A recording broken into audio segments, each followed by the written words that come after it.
আমাদের জীবনে গুরুজনেরা, জ্ঞানী মানুষজন সবসময় একটা কথা বলেন, ধৈর্য ধরো। শুধুমাত্র দুটো শব্দ, কিন্তু কতটা বিশাল সেটা বোঝার চেষ্টা করুন। ছোট একটা অস্ত্র হাতে নিন এবং একটা বিশাল পর্বতে নিরন্তর প্রহার করতে থাকুন। ধৈর্য ধরে সেই কাজ করতে থাকুন।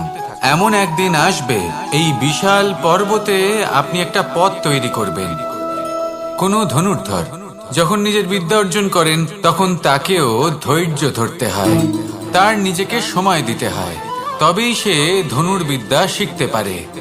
সেইভাবে আমাদের জীবনেও ধৈর্য ধরার খুব প্রয়োজন। পরিবারে ধৈর্য রাখতে পারলে তাহলে আস্তে আস্তে দেখবেন প্রেম বৃদ্ধি পাচ্ছে। সমাজে যদি ধৈর্য রাখতে পারেন, তাহলে আস্তে আস্তে এই সমাজ আপনাকে সম্মান করবে। যদি নিজের জীবনে ধৈর্য রাখতে পারেন, তাহলে নিজে থেকেই আত্মবিশ্বাস বাড়বে, নিজের বিকাশ হবে। জীবনে সবই সম্ভব যদি ধৈর্য রাখতে পারেন। হয়তো আস্তে আস্তে হবে, কিন্তু হবে অবশ্যই। শুধু ধৈর্য রাখুন, কারণ ধৈর্যই সব থেকে বড় পুঁজি। আসুন আর আমার সাথে ভালোবেসে বলুন, রাধা রাধা। মানুষ শুধুমাত্র দুই ধরনের ব্যক্তির সামনেই নত হন। একজন হলেন তিনি যাকে তিনি সম্মান করেন, আর আরেকজন যাকে তিনি ভয় পান। এবার কোনো ব্যক্তি যদি আপনার সামনে নত হন, তাহলে তার পেছনের কারণ কি? আপনার প্রতি সম্মান নাকি আপনার প্রতি ভয়? সেটা আপনাকেই বুঝতে হবে। যদি আপনি এমন মনে করেন যে তাতে কি যায় আসে, ভয় হোক বা সম্মান, কেউ আমার সামনে নত তো হচ্ছেন, যদি এটা আপনার চিন্তা ভাবনা হয়, তাহলে আপনাকে মনে করিয়ে দিই, এই সময় বদলাতে বেশি সময় লাগে না। আজ যে ব্যক্তি আপনাকে দেখে ভয় পাচ্ছে, কাল এই ভয়ের সমাপ্তিও ঘটতে পারে। আবার এমনও হতে পারে যে তার কাছে অত্যাধিক শক্তি চলে এলো। অনেক কিছুই হতে পারে। তাই মনে রাখবেন, যে মাথা ভয়ের কারণে নত হয়, তা সময় এলে সবার আগে বিরোধিতা করতে পারে। আর যে মাথা সম্মানের কারণে নত হয়, আপনার জন্য নিজের শিরচ্ছেদও সে করতে পারে। তাই সকলকে আপন করে নিন, কিন্তু ভয় প্রয়োগ করে নয়। কর্ম করুন এবং সম্মান অর্জন করুন। শুধু এটাই করুন আর আমার সাথে ভালোবেসে বলুন, রাধা রাধা। মানুষ নিজের জীবনে সেই সব কিছু লাভ করতে পারে যা সে কামনা করে। শুধু প্রয়োজন হলো ইচ্ছে এবং সিদ্ধান্তের। এবার এই ইচ্ছে আসলে কি? সেটা হলো এই মনে প্রকট হওয়া একটি ভাবনা, একটি আবেগ। শুধু তা দিয়ে কিছুই হয় না। যখন সেই ইচ্ছের সাথে দৃঢ় প্রতিজ্ঞা জুড়ে যায়, তখন বিষয়টা এগোতে থাকে। একটা উদাহরণ দিই, ধরুন আপনি মরুভূমিতে আছেন এবং আপনি মধুর জল পান করতে চান। এটা হলো শুধুমাত্র আপনার মনের একটি ইচ্ছে। যখন এই ইচ্ছের সাথে সিদ্ধান্ত জুড়ে যায়, তখন আপনি সেই মরুভূমিতে গর্ত খুঁড়তে চেষ্টা করেন। আর যখন এই সিদ্ধান্তের সাথে নিষ্ঠা জড়িত হয়, তখন আপনাকে সেই জল লাভ করার থেকে কেউ বাধা দিতে পারে না। ইতিহাস এটার সাক্ষী। যিনি নিশ্চিত করেছেন, তিনি সেই সব কিছু লাভ করেছেন যা তিনি লাভ করতে চেয়েছেন।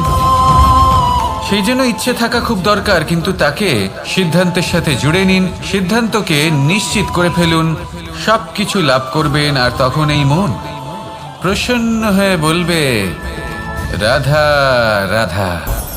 কোনো এক সময়ের ঘটনা এটা। মা এবং বাবা হাটে গিয়েছিলেন। তখন আমি আর দাদা গিয়েছিলাম গরু চড়াতে। আমরা বাড়ি ফিরে এলাম, আর মা সেই সময় একটা কাজ করতেন। যখনই হাটে যেতেন, দরজা তালা বন্ধ করে যেতেন। উনি খুব ভালো করে জানতেন যে যদি ওনার এই মাখন চোর সঠিক সময়ে পৌঁছে যায়, তাহলে এক ফোঁটাও মাখন ওনার অবশিষ্ট থাকবে না। এবার ঘটনা কিছুটা এরকম হলো যে মা আর বাবা মাঝে মাঝে হাটে যেতেন, তাই মাঝে মাঝেই দরজা তালা বন্ধ করতে হতো। যখন মা আর বাবা ফিরে এলেন, তখন বাবা ভুলে গিয়েছিলেন যে এই চাবির গোছা থেকে ঠিক কোন চাবিটা দরজার তালা খোলার জন্য উপযোগী। উনি চেষ্টা করতে শুরু করে দিলেন। একটার পর একটা চাবি দিয়ে উনি চেষ্টা করতে থাকলেন, কিন্তু সেই দরজার তালা তো খুলতেই চাইছিল না। ওনার মাথা থেকে ঘাম পড়তে শুরু করলো। তখন মা বললেন যে তালা ভেঙে দেওয়া যাক। মা চলে গেলেন। আর বাবা বললেন, না না দাঁড়াও, আর কিছু চাবি বাকি আছে, এটা হয়তো খুলতে পারবো। মা হাতুড়ি নিয়ে চলে এলেন সেই তালা ভাঙার জন্য, আর তখনই বাবা শেষ চাবিটা প্রয়োগ করলেন আর দরজার তালা খুলে গেল। যদি উনি চেষ্টা না করতেন তাহলে এই তালাটাও ভেঙে যেত আর চাবিটাও নষ্ট হয়ে যেত, ঠিক কিনা?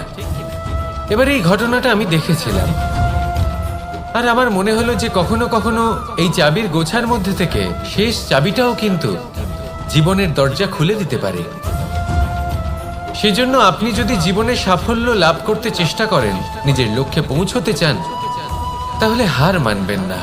হয়তো দেখবেন আপনার পরবর্তী প্রচেষ্টা বা এই অন্তিম প্রচেষ্টা আপনাকে সাফল্যের পথে নিয়ে গেল। তাই নিরন্তর প্রচেষ্টা করতে থাকুন, জীবনে সাফল্য লাভ করুন, আর আমার সাথে ভালোবেসে বলুন, রাধা রাধা। বনের মধ্যে যদি আপনি কোনো বিষাক্ত সাপ দেখেন তাহলে কি করবেন? আপনি তখনই তার থেকে দূরে পালাতে চেষ্টা করবেন। আর এটা কেন করবেন?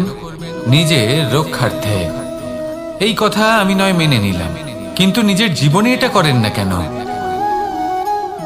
আপনি যেখানেই যান, যে স্থানেই যান না কেন, প্রত্যেক সময় প্রত্যেক মুহূর্তে এমন বিষাক্ত সাপ আপনি অবশ্যই খুঁজে পাবেন। আর সেই সাপ নয় যাদের আপনি বনে খুঁজে পাবেন, এরা হলো সেই সাপ যা আপনাকে পাপ করতে বাধ্য করবে। আপনার অন্তরের বাসনা, ক্রোধ, অহংকার, লোভ, ঈর্ষা এদের বৃদ্ধি ঘটাবে। দেখুন, বনের এই সাপ আপনাকে একবার ছেড়ে দিতেও পারে, ছোবল নাও মারতে পারে, কিন্তু এই যে পাপরূপী সাপ আছে তা অবশ্যই ছোবল মারবে। কর্ম যদি করেন তাহলে অবশ্যই ফল পাবেন। সেই জন্য যখনই কোথাও যাবেন, যদি এমন কাউকে দেখেন, যদি এমন কিছু দেখেন যে আপনাকে পাপ করতে বাধ্য করছে, তাহলে সেই মুহূর্তে সেখান থেকে পালিয়ে যান। যেমন বনের সাপ দেখে আপনি পালাতে থাকেন। সৎকর্মের রক্ষা অত্যন্ত আবশ্যক। আসুন আর আমার সাথে ভালোবেসে বলুন, রাধা রাধা। এই সংসারের সব থেকে বড় সুখ কি?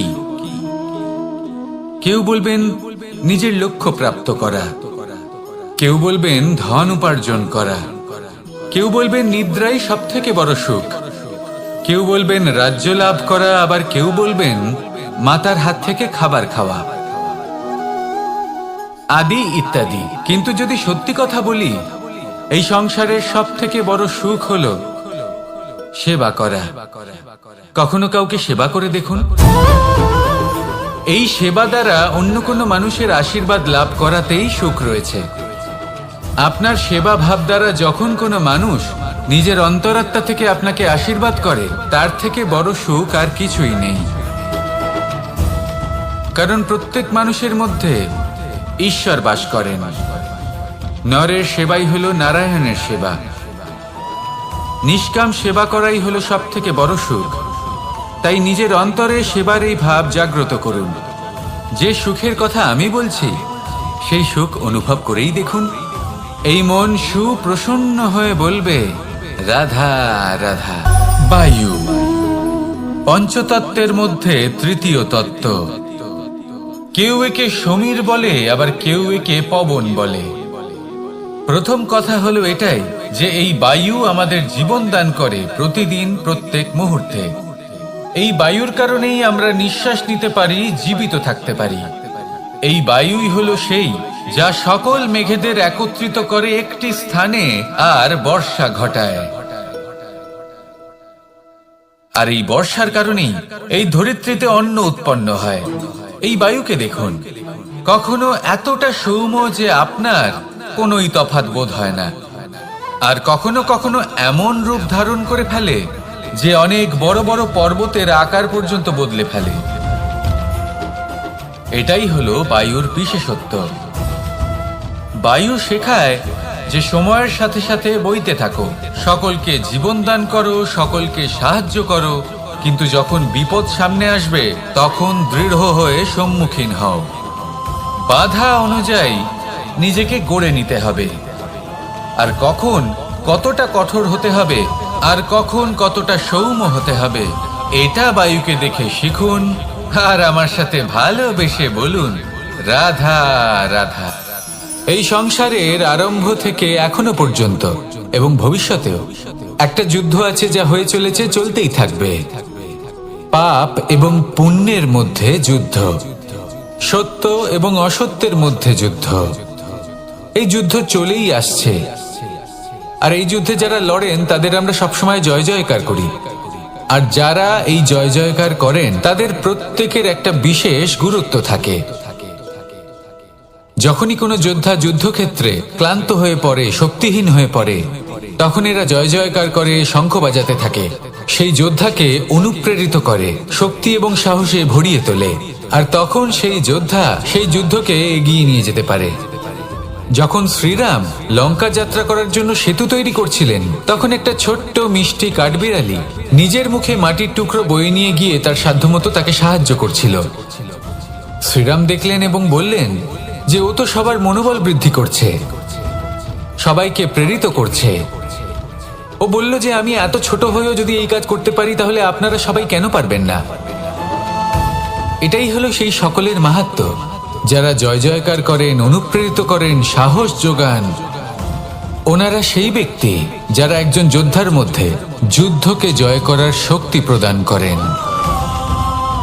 আসুন আমার সাথে ভালোবেসে বলুন, রাধা রাধা। কোকিলের ডাক শুনে আমার মন প্রফুল্ল হয়ে ওঠে। কোকিল হলো আমার অত্যন্ত প্রিয়। এরকমই আরো একটা পাখি আছে, কাক। একদিকে কাক, অন্যদিকে কোকিল। এদের মধ্যে বেশি পার্থক্য নেই, কিন্তু কোকিলের কণ্ঠ শুনে সবার মন প্রফুল্ল হয়ে ওঠে। কোকিল যখন সামনে আসে তখন মন শান্ত হয়ে যায়। যখন কাক সামনে আসে তখন মানুষ দূরে পালিয়ে যায়। এমন কেন হয়? কারণ হলো বাণী। কোকিলের বাণী অত্যন্ত মিষ্টি, অত্যন্ত মধুর। সেখানেই কাকের বাণী অত্যন্ত কর্কশ শোনায়। আর কর্কশ বাণী শোনা কেউ পছন্দ করেন না। আপনি নিজেকে জিজ্ঞেস করুন, কোনো ব্যক্তি আপনার সাথে কথা বললে তার বাণী মধুর হলে আপনার ভালো লাগে, আর যদি কর্কশ হয় তার থেকে দূরে চলে যেতে ইচ্ছে করে। তাই নিজের বাণীও এইভাবেই মধুর রাখুন, মিষ্টি রাখুন। এ আমারও খুব প্রিয়। আর এটা তখন হয় যখন মনে প্রেম থাকে। মনের মধ্যে প্রেম জাগ্রত করুন, বাণী নিজে থেকেই মধুর হয়ে যাবে। আর কৃষ্ণ নিজে থেকে আপনার কাছে আসবে আর আপনার সাথে বলবে, কি রাধা রাধা। যখন সূর্যের অত্যাধিক তাপের কারণে এই ধরিত্রী শুষ্ক হয়ে যায়, তখন প্রতিবিম্ব আমরা এইভাবে দেখতে পাই। আমরা কোথাও দূরে তাকালে আমাদের মনে হয় সেখানে জল রয়েছে। আমরা যখনই কাছে গিয়ে দেখি তখন দেখি যে সেখানে জলই নেই। তারপর যেই আমরা পেছনে ফিরে তাকাই, আমরা দেখি যেখান থেকে আমরা এসেছি সেখানে জল পড়ে রয়েছে। এবার এই যে মরুতৃষ্ণা, তা কিন্তু শুধুই ভূমিতে নয়, আমাদের ভাবনা চিন্তার সাথেও এটাই হয়ে থাকে, অনেক সময় হয়ে থাকে। যে ব্যক্তি জল লাভ করার আশায় বসে থাকে সে কখনোই জল লাভ করতে পারে না। কিন্তু যে ব্যক্তি জল লাভ করার আশায় নিরন্তর পরিশ্রম করতে থাকে, ঘাম ঝরায়, সেই ব্যক্তি কোনো মরুভূমিতেও জল লাভ অবশ্যই করে। জীবনে যদি আমরা বড় কিছু লাভ করতে চাই, তাহলে নিরন্তর পরিশ্রম করতেই হবে। পরিশ্রমের এই মনোভাব অত্যন্ত গুরুত্বপূর্ণ। এই মনোভাব আর দৃষ্টিভঙ্গি এ হলো অন্তরের গুণ। রূপ এবং প্রসাধন এগুলি হলো বাহ্যিক আবরণ। যে ব্যক্তি রূপের কারণে আপনাকে ভালোবাসে তা প্রকৃত ভালোবাসা নয়। কিন্তু যে ব্যক্তি আপনার আবেগ এবং মানসিকতার জন্য আপনাকে ভালোবাসে, তাই হলো প্রকৃত ভালোবাসা। তাহলে এই কথাটা মনে রাখুন আর আমার সাথে ভালোবেসে বলুন, রাধা রাধা। আমার অনেকগুলো নাম আছে, আর তাদের মধ্যে একটি হলো যুদ্ধ বিমুখ। এই কথা আপনারা সবাই জানেন। দাদাও আমাকে বলেছেন যে তুমি এরকম কিভাবে যুদ্ধক্ষেত্র থেকে মুখ ঘুরিয়ে পালাতে পারো কানাই। দেখুন, যেটা সময়ের দাবি ছিল আমি সেটাই করেছি। যদি আমি রণভূমি ত্যাগ করে না পালাতাম, তাহলে কে জানে কত সৈনিক নিজেদের প্রাণ হারাতেন, কে জানে কতগুলি পরিবার নিজেদের বাঁচার আশা হারাতেন। কে বলতে পারে হয়তো কত প্রাণী এই সংসার ত্যাগ করতেন। আর তাই কখনো কখনো যুদ্ধ বিমুখ হওয়াই শ্রেয়। কখনো জীবনের ক্ষেত্রেও এটা প্রযোজ্য। যদি দূরে চলে গেলে আপনার সম্ভাবনা বৃদ্ধি পায়, তাহলে দূরে চলে যান।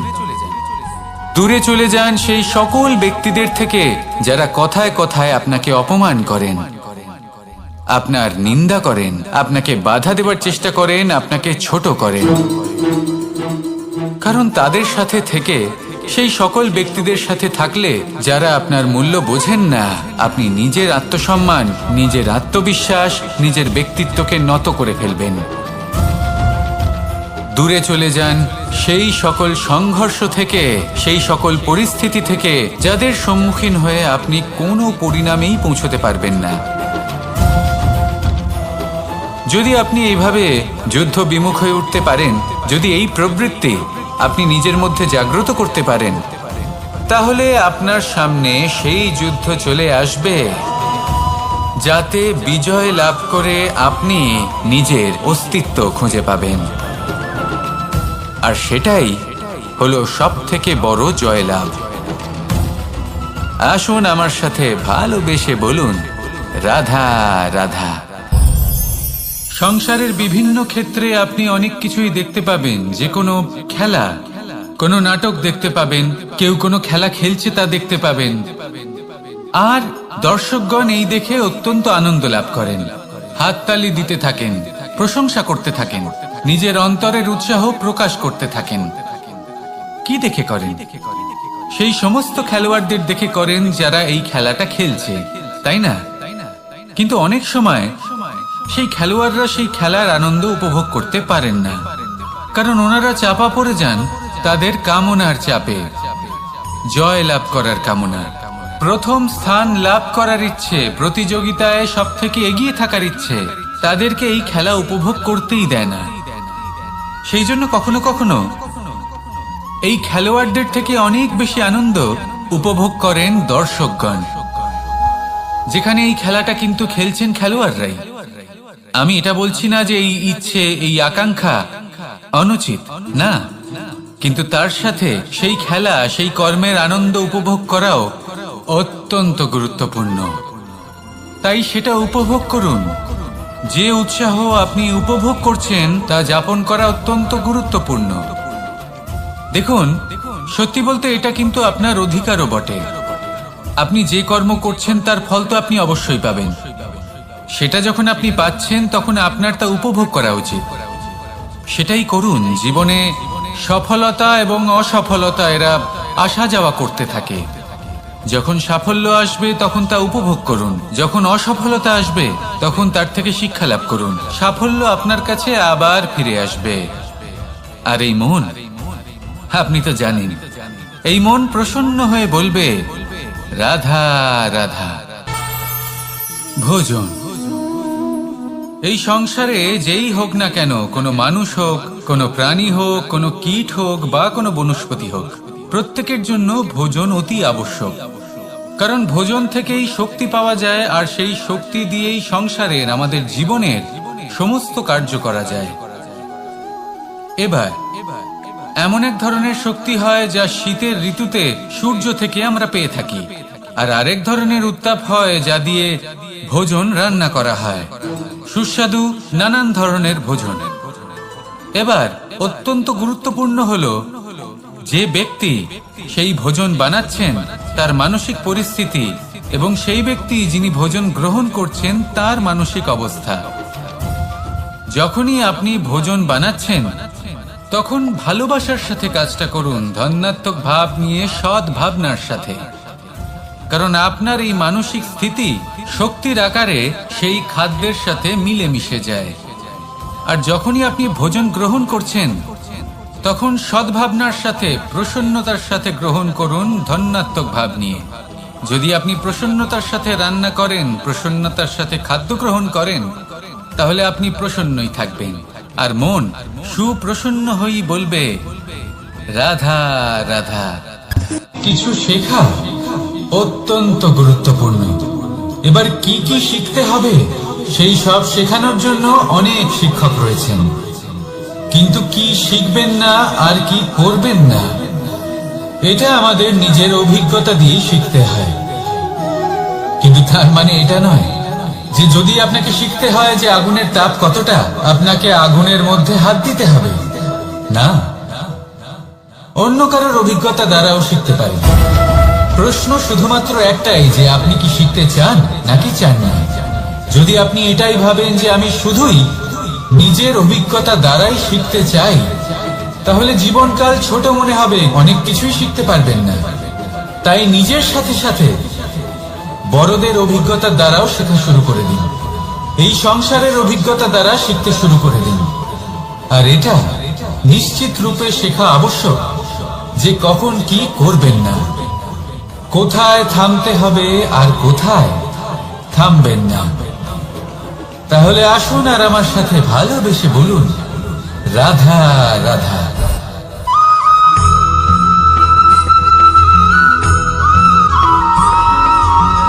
এই সংসারে সব থেকে বেশি কোমল বস্তু হলো রেশম। এই রেশম এতটাই কোমল হয় যে এর পুরো একটা থান শুধুমাত্র একটা হাতে ধরা সম্ভব। কখনো ভেবে দেখেছেন এই রেশম কিভাবে হয়? একটি কীট তার লালার দ্বারা উৎপন্ন হয়। এই কীট সেই রেশমকে পাক দিতে থাকে, পাক দিতেই থাকে আর আস্তে আস্তে তার মধ্যেই জড়িয়ে পড়ে। শেষে ওর এই সুন্দর অমূল্য সৃষ্টি রেশমের এই সুতো তার নির্মাণ কার্য পূর্ণ হয়, কিন্তু তাতেই ও নিজে বন্দী হয়ে যায়। নিজেরই মায়াজালের এই বন্দী গৃহে নিজেই ফেঁসে যায়। এবার এই সুতোকে ব্যবহারযোগ্য করে তোলার জন্য এই কীটগুলিকে এই কবচের সাথেই ফুটন্ত জলে ফেলে দেওয়া হয়। এই সংসারে যদি আমাদের স্বপ্ন এই সংসারের দুঃখ হরণ করার জন্য, এই সংসারে সুখ বিতরণ করার জন্য হয়, তবেই আমাদের প্রগতি সম্ভব। যদি আমাদের এই স্বপ্ন শুধুই আমাদের এবং আমাদের স্বার্থ সিদ্ধির জন্য হয়, তাহলে এই স্বপ্ন আমাদের অন্ধ করে দেবে, আমাদের অন্ধকারের পথে নিয়ে যাবে, আর আমরাও সেই কীটের মতো হয়ে যাব। নিজেদেরই মায়াজালে আমরা নিজেই ফেঁসে যাব, আর শেষে আমরা যদি কিছু লাভ করি তা হবে একাকিত্ব, অন্ধকারময় মৃত্যু। তাই স্বপ্ন অবশ্যই দেখুন, কিন্তু এমন ভাবে স্বপ্ন দেখবেন না যে তার এই বন্দিগৃহে আপনি নিজেই ফেঁসে গেলেন। স্বপ্ন দেখুন পরোপকারে।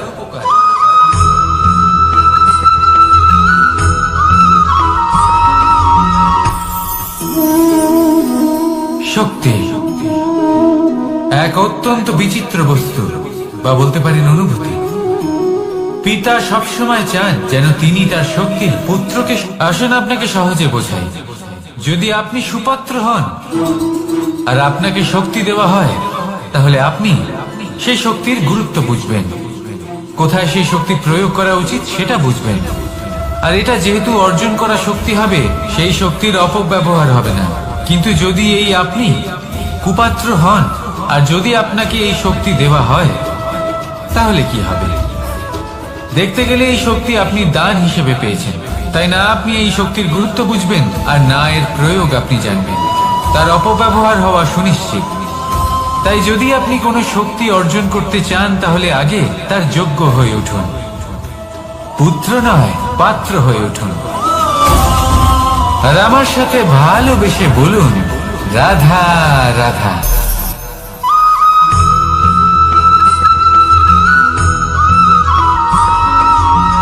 এই সংসারে প্রত্যেক মানুষ এটাই চান যে তিনি যেন ধনবান হন, আর্থিক অবস্থা তার ভালো থাকে, ওনার বাড়িতে লক্ষ্মীর আগমন হয়।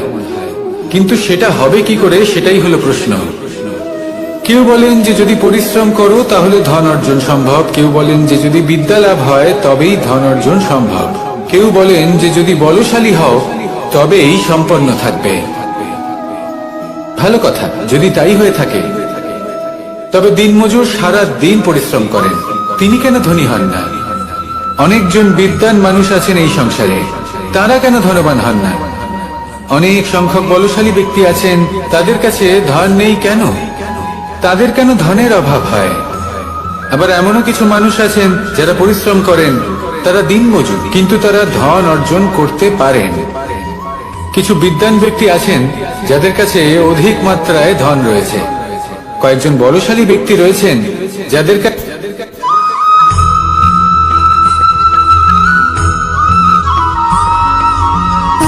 সুখ, দুঃখ এবং শক্তি, এই তিন হলো এই সংসারের ত্রিদেবের মতো। আমাদের জীবনে যা কিছু ঘটছে এই তিনটির ভিত্তির উপরেই হচ্ছে। আসলে এই সংসারের একটা নিয়ম আছে, যখনই আপনি কিছু লাভ করেন এই সংসার আপনার পরীক্ষা নেয়। এটা জানার জন্য আপনার পরীক্ষা নেয় যে আপনি যা কিছুই লাভ করেছেন আপনি কি আদৌ সেটার যোগ্য কিনা। ঠিক সেইভাবেই এই সুখ, দুঃখ এবং শক্তি আপনার পরীক্ষা নিয়ে থাকে। যখন সুখ আসে তখন সে আপনার পরীক্ষা নেয় যে আপনার মধ্যে অহংবোধ জাগ্রত হয়নি তো। যদি অহংবোধ চলে আসে তাহলে সুখ সেখানেই সঙ্গ ত্যাগ করে। দুঃখ আপনার ধৈর্যের পরীক্ষা নিতে থাকে, আর যদি আপনার মধ্যে ধৈর্য না থাকে তাহলে এটা আপনাকে আরো বেশি দুঃখের গভীর অন্ধকারে ঠেলে দেবে। সেখানে শক্তি পরীক্ষা নেয় আপনার বিনম্রতা। যদি আপনি বিনম্র না হন তাহলে হয় এই শক্তি আপনার সঙ্গ ত্যাগ করবে, নয় এই শক্তি বিনম্রতার অভাবে আপনার পতনের কারণ হতে পারে। এই সংসারে যে কোনো ব্যক্তি যিনি এই পরীক্ষায় উত্তীর্ণ হয়ে থাকেন এই জীবনে তিনি সাফল্য লাভ করেন। আসুন আমার সাথে ভালোবেসে বলুন, রাধা রাধা।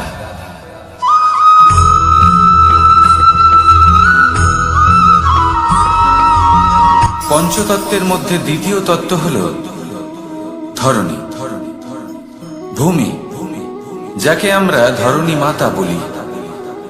এই ধরণী ধৈর্য ধারণ করে, আর এর ওপরেই আমাদের সমগ্র সংসার নির্ভরশীল। কারণ এই ভূমি সহ্য ক্ষমতা রাখে, এর সহ্য ক্ষমতা হলো অপরিসীম। সন্তান যতই আঘাত প্রদান করুক না কেন প্রেম পূর্বক সহ্য করে, আর তার বদলে অমূল্য রত্ন প্রদান করে। সন্তান যদি হাল চালায় তাহলে তার বদলে তাকে অন্ন প্রদান করে। এটাই হলো ধরণী। এবার এর থেকে আমরা কি শিক্ষা পেতে পারি? এটাই যে কারোর জন্য কিছু করা বা কাউকে কিছু দেওয়া মনে কোনো কামনা ছাড়াই। আর এই কথাটা বুঝে যান, যদি কারোর জন্য কামনা না রেখে বা কোনো পাওয়ার আশা না রেখে কারোর জন্য কিছু করেন বা কারোকে কিছু দেন, যদি এটা আপনি শিখতে পারেন তবে আপনি ভালোবাসতে শিখে গেছেন। আর সেই জন্যই এই ধরিত্রীকে মাতা বলা হয়। কারণ মাতা শুধু উনি নন যিনি গর্ভে সন্তানকে ধারণ করেন, মাতা তো উনিও যিনি জীবন বাঁচতে শেখান, যিনি জীবন বাঁচার উদাহরণ প্রদান করেন।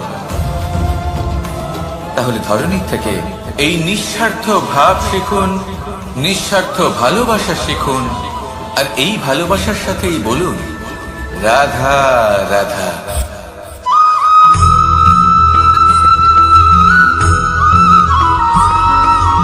মানুষ জন্মগ্রহণ করে, তার সাথে ভয়েরও জন্ম হয়। ছোটবেলা থেকেই আমাদের মনে কোনো না কোনো প্রকারের ভয় থেকেই যায়। কেউ এই বিষয়ে ভয় পায় যে তার কোনো বস্তু তার থেকে দূরে চলে যাবে, কেউ এই বিষয়ে ভয় পায় যে আমি নিজেকে হারিয়ে ফেলব, কেউ এই ভেবে ভয় পায় যে আমার প্রিয়জনেরা তারা যেন আমার থেকে দূরে না চলে যায়, কেউ এই ভেবে ভয় পায় যে আমরা যেন পথ না হারিয়ে ফেলি, আদি ইত্যাদি। কিন্তু সত্যি কথা বলতে ভেবে দেখুন এই ভয় বাস্তবে কি? শুধুই একটা মনস্থিতি, আর কিছুই নয়। যা কিছু আপনি জীবনে পেয়েছেন তা একদিন আপনাকে হারাতে হবে। এই জীবন হলো আপনারই, কিন্তু তাও একদিন সমাপ্ত হবে। তাই ভয় পেয়ে কি লাভ? এই ভয় শুধু আপনাকে জীবন যাপন করা থেকে বাধা দিচ্ছে, আর কিচ্ছু নয়। পথ হারিয়ে ফেললেই বুঝতে পারবেন যে নতুন পথ কিভাবে বানাতে হয়। কিছু মানুষকে জীবন থেকে হারালে তবেই আপনি বুঝবেন যে আপনার আপনজনকে। এই ভয়ের কারণে ভীত হয়ে থাকবেন না। এই তারা নক্ষত্র অন্ধকারের অভাবে গুরুত্ব হারায়। শিবকেও মহাদেব হওয়ার জন্য বিষ পান করতে হয়েছিল। প্রত্যেক পরিস্থিতি, প্রত্যেক সাফল্য আপনার পরীক্ষা নেবে, তাতে উত্তীর্ণ হওয়া হলো আপনার কর্ম। যখনই আপনি ভয় পাবেন বা সংকটের সম্মুখীন হবেন, তখন সাহসের সাথে তার সম্মুখীন হন। মনে রাখবেন, যে সম্মুখীন হতে জানে সাফল্য তার সাথে সবসময় থাকে। আসুন আর আমার সাথে ভালোবেসে বলুন, রাধা রাধা।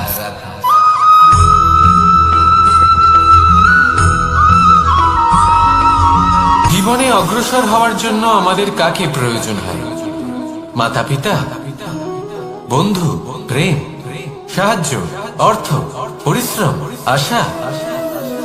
ভিন্ন ভিন্ন মানুষ ভিন্ন ভিন্ন বিকল্প চয়ন করে। যদি আমি আপনাকে বলি, তাহলে জয় আর পরাজয়ের মন্ত্র দুটো শব্দের উপর নির্ভর করে, মেনে নেওয়া আর দৃঢ় হওয়া। যদি মেনে নেন তাহলে হেরে যাবেন, যদি দৃঢ় হন তাহলে নিশ্চিত রূপে জয়ী হবেন। যদি কখনো আপনি ক্লান্ত হয়ে ওঠেন, আপনি দুঃখী হন, পুরোপুরি ভেঙে পড়েছেন, তখন মেনে নেবেন না যে আপনি ভেঙে পড়েছেন, নয়তো হেরে যাবেন। তখন উল্টে স্থির করবেন যে যাই হয়ে যাক না কেন, আমি জয়ী হবই। আর আপনি দেখবেন যে জয় নিশ্চিত রূপে আপনার কাছেই আসবে। তাহলে এই কথা মনে রাখবেন আর আমার সাথে ভালোবেসে বলবেন, রাধা রাধা।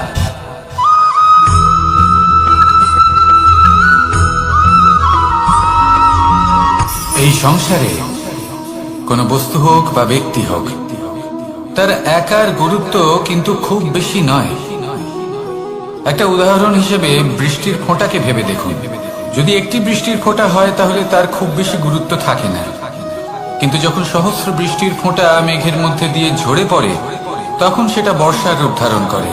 সেই বর্ষা যা এই প্রকৃতিকে শান্ত করে। সেইভাবেই পাথরের ছোট টুকরো, তার খুব বেশি গুরুত্ব থাকে না, কিন্তু যখন অসংখ্য পাথরের টুকরো একত্রিত হয় তখন তা পর্বতের আকার ধারণ করে। সেইভাবেই কিছু মানুষ যখন একত্রিত হন তখন তৈরি হয় পরিবার, কিছু পরিবার যখন একত্রিত হয় তখন তৈরি হয় সমাজ, যখন অনেক সংখ্যক সমাজ একত্রিত হয় তখন তৈরি হয় রাজ্য। এবার এই রাজ্যের সব থেকে গুরুত্বপূর্ণ ব্যক্তি হতে পারেন রাজা, কিন্তু তাও সেই রাজা একা কিছু করতে পারেন না। যুদ্ধ লড়ার সময় তারও নিজের সৈন্যদলকে প্রয়োজন পড়ে। কিন্তু এই সংসারে এমন একজন ব্যক্তি আছেন যিনি একাই সব কাজ করতে থাকেন, এবং সেই ব্যক্তি হলেন মা। আমাদের জীবনে একজন পিতার ভূমিকা কিন্তু নিঃসন্দেহে অমূল্য, কিন্তু আমাদের সকলের জীবনে যে ভূমিকা একজন মায়ের তা অন্য কারোর থাকে না। একজন মা একাই সন্তানকে বড় করতে পারেন, সংস্কারী করে তুলতে পারেন, তার জন্য পরিশ্রম করেন। আর এত কিছু কাজ করার পরেও তার কাজের জন্য তিনি প্রশংসা অবশ্য পান না। উল্টে যদি সেই সন্তান অনুচিত পথে চালিত হয়, অনুচিত কর্ম করে, তখন সেই মাকেই অপবাদের পাত্র হয়ে উঠতে হয়। আমাদের জীবনে মায়ের যোগদান কতটা সেটা বুঝুন। আপনাকে বড় করে তোলার জন্য উনি কতটা পরিশ্রম করেছেন সেটা বুঝুন। আজ থেকে, এখন থেকে, এই মুহূর্ত থেকে মাকে সম্মান করতে শিখুন। যখন সময় পাবেন, যখন সুযোগ হবে, তখন তার প্রশংসা করুন, ওনারও ভালো লাগবে। আর মায়ের এই মমতার জন্য, তার এই ভূমিকার জন্য আসুন সবাই মিলে আমরা তাকে প্রণাম করি, আর সকলে মিলে ভালোবেসে বলি, রাধা রাধা।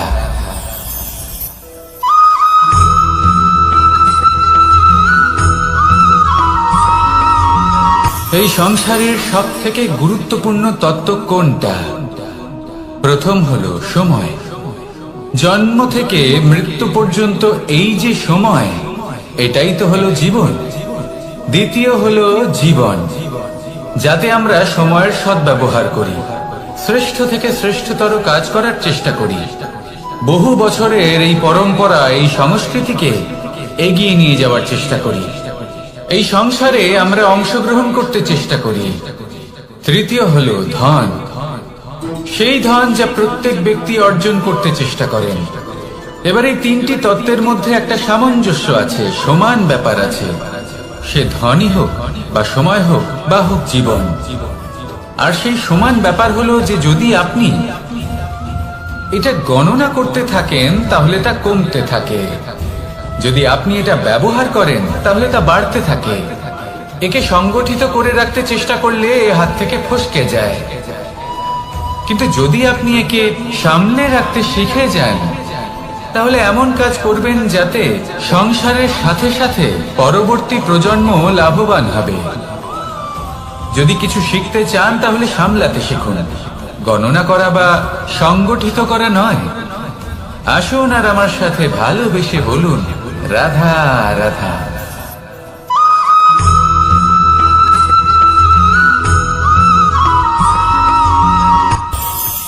এই সংসারে আমরা প্রকাশ কোথা থেকে পাই? এর উত্তর বড়ই সরল। ভোরে যখন সূর্যোদয় হয় তখন প্রকাশের কিরণ আমাদের ঘরে এসে পৌঁছয়, এইভাবেই আমরা প্রকাশ লাভ করি। এবার এই প্রকাশের আলোতেই আমরা সারাদিনের কাজ সম্পন্ন করি। সন্ধে হয়ে যায়, সূর্যাস্ত হয়ে যায়, আর আমাদের ঘর যাতে অন্ধকার না হয় তার জন্য আমরা একটা প্রদীপ প্রজ্বলিত করি। এটাই ঘটে আমাদের জীবনেও। এবার প্রবাহমান আয়ুর সাথে আমরা আমাদের অন্তরে যদি একটা প্রদীপ প্রজ্বলিত করে নিই তাহলে বিষয়টাই অন্যরকম হবে। এবার আপনি বলবেন কোন প্রকাশের কথা বলছি যা আমাদের অন্তরে জাগ্রত করা সম্ভব? আমাদের আত্মার মাঝে প্রেমের প্রকাশ জাগ্রত করার কথা বলছি, কারণ আমাদের এই জীবন এও হলো দিনের আলোর মতো। আজ প্রকাশ আছে, কিন্তু কোনোদিন অবশ্যই অস্ত হবে। কিন্তু অস্ত হবার আগে যদি আমরা আমাদের আত্মার মাঝে প্রেমের এই প্রকাশ উজ্জ্বলিত করে নিই তাহলে আমাদের সন্ধ্যাকালও আমরা আনন্দে এবং প্রেমে যাপন করব। তাহলে আসুন আর আমার সাথে ভালোবেসে বলুন, রাধা রাধা।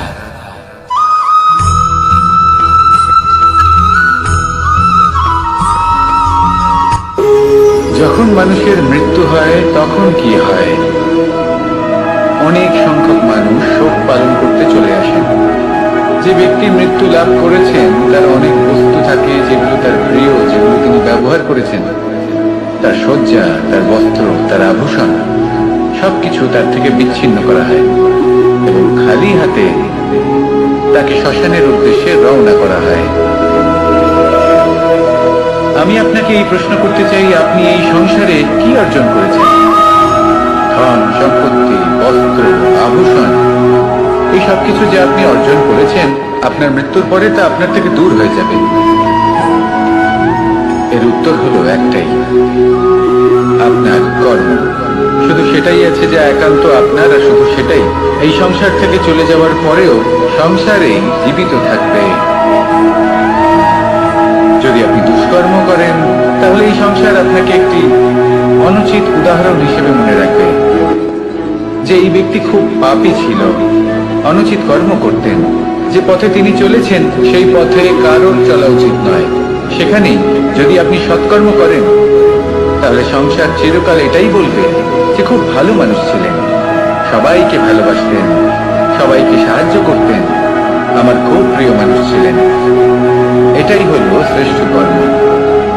সেই জন্য জীবনে শুধুমাত্র ধন সম্পত্তি আভূষণ এই সব অর্জন করতে গিয়ে নিজের মনোনিবেশ করবেন না। শ্রেষ্ঠ কর্ম করুন। সংসার থেকে চলে যাওয়ার পরেও এই কর্মই এই সংসারে আপনাকে জীবিত রাখবে।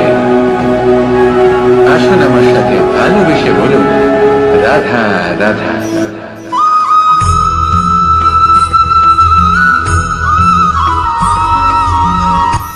এই সংসারে সাফল্য লাভ করার জন্য জ্ঞানের প্রয়োজন হয়, পরিশ্রমের প্রয়োজন হয়, দৃঢ় নিষ্ঠার প্রয়োজন হয়, নিরন্তর চেষ্টা করা প্রয়োজনীয়। কিন্তু আরো কিছু আছে যা অত্যন্ত প্রয়োজনীয় এবং গুরুত্বপূর্ণ। তা হলো ভালো বন্ধু। তাদের থাকা অত্যন্ত প্রয়োজনীয়। যদি ভালো বন্ধু থাকে তাহলে সময় এলে তারা ঢাল হয়ে আপনাকে সুরক্ষা করবেন।